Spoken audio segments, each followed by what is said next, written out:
Just had a crazy long day filming a Mini Cooper car rally. Checked into the hotel. I have a little bit of energy to do a walk and talk, so I've been posting vlogs about this 7-day trip and kind of asking, is there a perspective you want to know about? Had a couple people reach out. First one is just niching in general. I'm a fan of that because the more specific you can be, the easier you can come to mind when someone thinks about the type of services that you do. And that goes across just video production into any industry, right? You can have a general handyman who will maybe at the top of your list if you just have some general low-level things that need to be fixed. But if there's something specific where you need expertise or you want to just have a little bit more trust that they can handle your specific situation, you call a specialist. And you call the guy that you know who is really good at that. I think it's just the same thing for video production. And there's a danger in spreading yourself too far. In the beginning, I do think it's the best approach because you do need to build on a network that you do not have, a clientele list that you do not have, a wide skill asset that you may not have. And in that moment, it is very helpful because basically you're planting seeds in so many different areas, you'll forget when it comes back to you. Oh yeah, that was a job I did a couple years ago for that thing that I do nothing close to now. Speaking of how this job was achieved, and I'm not going to talk about how I got hired. I can later, but how I was hired in through another person was this was a client, or this was a colleague that they had worked with 10 years ago. And they went on different paths. And the person who hired me just recently left his job, reached back out via LinkedIn, not even to anybody in particular. And they said, hey, I'm starting a new venture. I'm leaving that company. That person from 10 years ago just happened to have a need for this job. And that's how that was connected through. So he hired me because he knew me from my YouTube channel, which is wild. And when he was at that previous company, he hired me once there, and now this is the second time. So a little bit of corporate work the first time, really cool car rally the second time. And niching is something that I feel gets better and better the further into your career as you go. But there's two sides to it because you can niche down in the work that you do, or you can niche down in the way you market yourself. The marketing is where I think you get a better payoff because you can still do different kinds of work. And that really, really helps jump up your network. I'm gonna go down a dark alley because it's so cringy to walk and talk with your phone. Oh, there's someone behind me, but I gotta bail. So for marketing purposes, I recommend niching down, but for work, I recommend going as wide as you can because it really does pay off.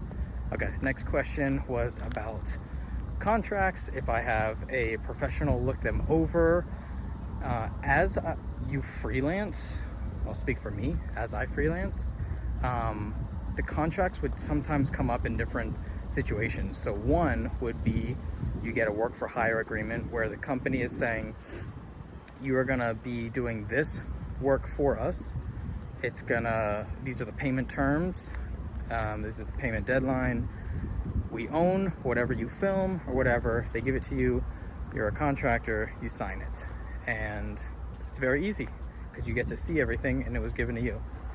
The other way is if that would be more so if like an agency was hiring you to be one of the people on.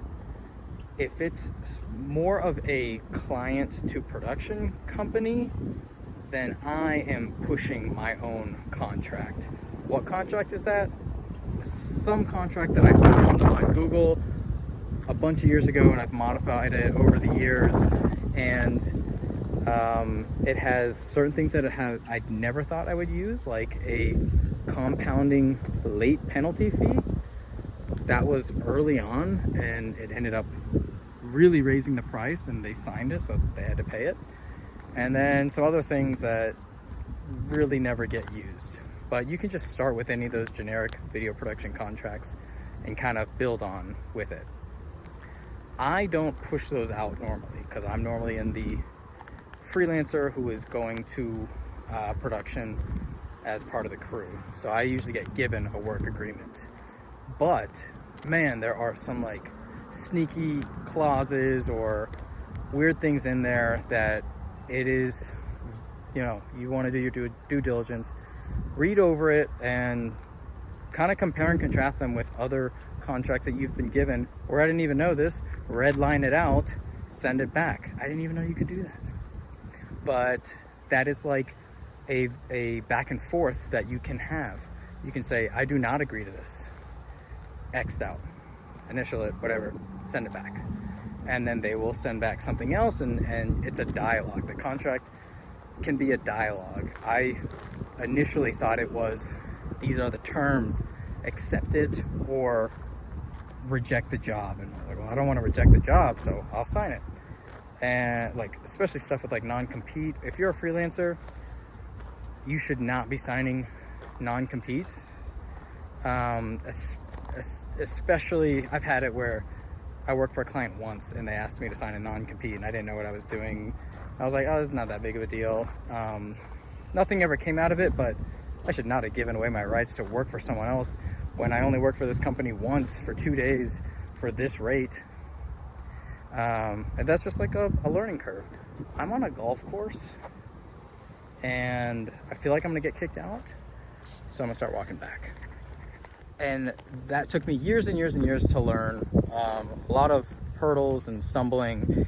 That's the value of YouTube, community, or filmmaking meetups, or whatever.